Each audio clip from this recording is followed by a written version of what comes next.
Step one, wake up early, gonna rise with the sun. Step two, get some good, some food in you. Step three, think real hard about what you wanna be. Step four, everybody just do your thing. Wake up, today's gonna be a good day. Wake up, today's gonna be a good day. Wake up, today's gonna be a good day. Wake up, today's gonna be a good day. Wake up, today's gonna be a good day. Wake up, today's gonna be a good day.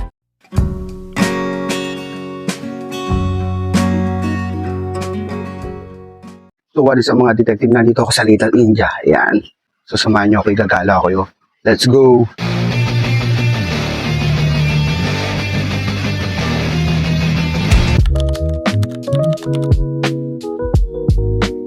So what is ang mga detective, nandito kami ngayon sa Singapore at first day namin dito at unang-unang kakainin namin dito ay itong dito kami kakain sa Al Halim Restaurant. Ayan. So tapat lang ng hotel namin yan. So dito muna kami sa Al Halim Restaurant sa tapat-tapat ng aming hotel. So ito nga pala yung order ni Leslie. Ayan. Ito naman ang ordering ko. Maggi Goreng Seafood. Ayan. So poppy ice. Ang laki niya talaga oh. Ayan oh. Yung gano'ng kalaki. So we asked for large. And ganyan pala siya kalaki. Ang laki din ng chocolate prata. Malalaki serving. Siguro masanay na tayo kasi dito sa Singapore malalaki yung serving sila. Yung maliit lang na roti flat. Start na siyang kumain. So, it's crunchy. Oh, that's my...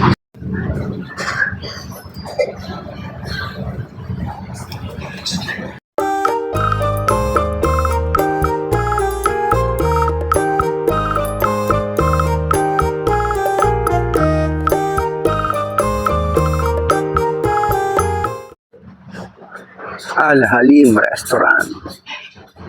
Ang nag-iisang restaurant na kinainan namin dito. Kasi tapat-tapat siya ng hotel namin. Yan. Ito yung yung hotel namin. Sandpiper Hotel. So ayan yung Al Halim.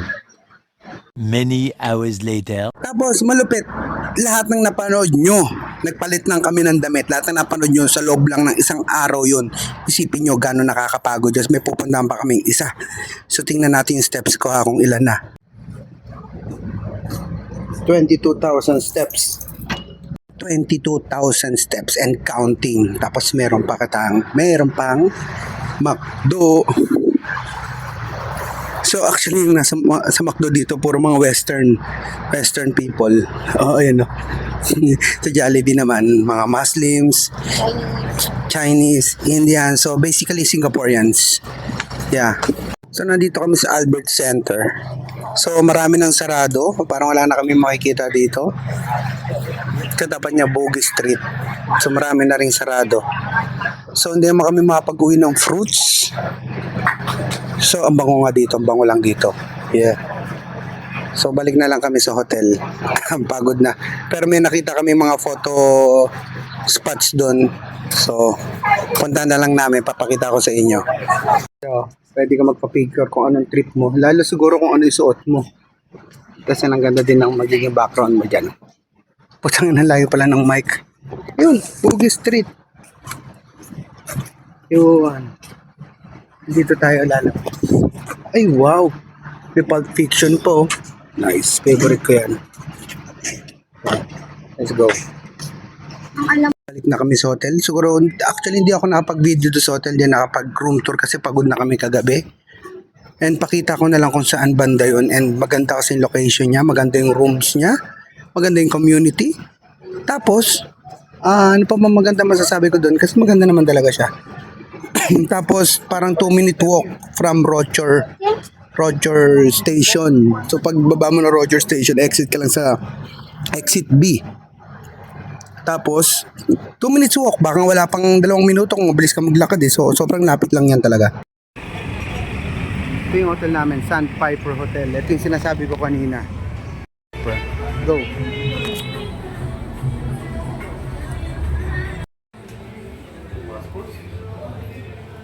Ito yung labas oh. O yun oh, actually yan. Di ba? Ang ganda. Tapos dun sa yung may Perak Road na yan, ayan, sa gitna. Sa pader niya mayroong mural, ang ganda. Ayan. So, Early the next morning. so magti-trip tayo ngayon. So nandito tayo sa Little India. So dito nga kami nakabook.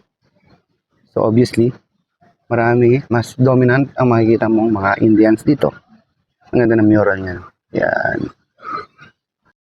So yung mga marami laging kalapati dito sa Singapore. Ganon din sa Malaysia. Tapos hindi lang kalapati ang makikita mo dito. Ang gaganda ng kalapati. May gold bar po. Nice. Tapos yun may crow. Yan, nandiyan ka ata. Dito yata nakatira si Itachi sa Singapore kasi may kami makikita ang crow at maririnig. Yan. Ang cute. Yun naririnig nyo. Dito, meron yung dancing club, yung may beauty salon, yung family clinical dental and radiology, PTE Limited. So yan, meron dyan, di ba? Katapat ng dancing club, di ba? Galing. Siyempre, hindi mawala ang 7-Eleven. Yan kami bibili-bili. Yan, Portno Fresh Mart. So, malamang meron dito mga prutas. Hindi ko na ikutan to kahapon. Ganda lang 7-Eleven. Kaya pala amoy prutas dito. Ano, dancing club dyan. So mahilig talaga mga Indian sa sayawan. Tapos yung mga tugtog nila, yung alam niyo yung naaririnig mo mga sa Bollywood. So Lala Move. Adra Street. Ayun. So hindi lahat ng streets may mga shops. Pero doon, meron pala doon sa malayo. May Heineken ako nakikita So ibig sabihin, inuman place yan. Katulad ng tapat ng hotel namin. Tapos, Albi's Meat Supplier. So, syempre, malamang walang baka dyan kasi mga Hindu o Indian yung mga nagtitinda dyan so fresh. Mutton and chicken, di ba? Mutton and chicken lang.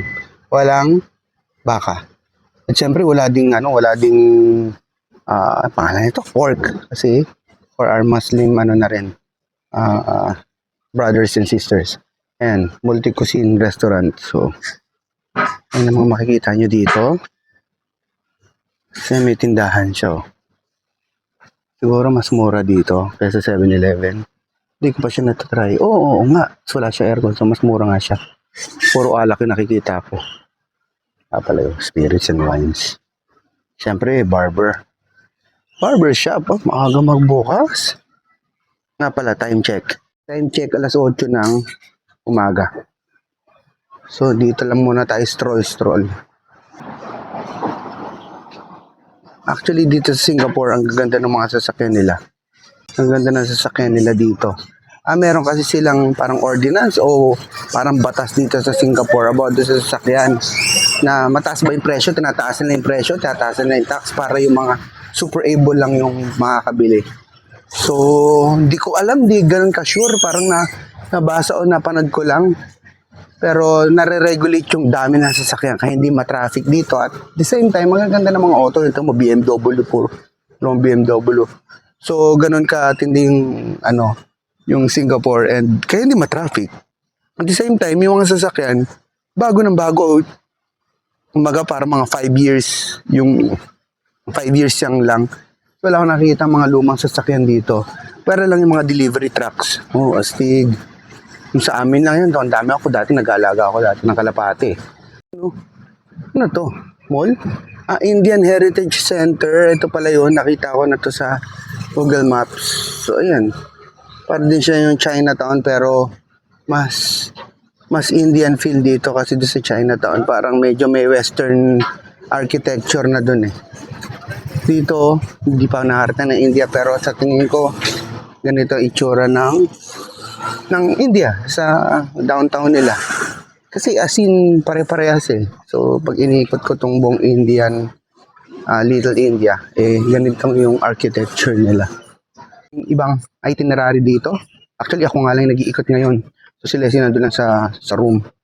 So ito na yung last itinerary namin for this Singapore trip. Wala nang iba at mamaya diretso na kami ng airport. Hindi ko alam kung gagawa ako ng vlog papuntang airport na through train. Hindi kami magta-taxi, hindi kami mag-Uber. Magte-train kami from dito sa Little India. Panoorin nyo yun. And maging guide din sa inyo yun. So gagawa tayo ng step by step guide doon. Yun. Noise.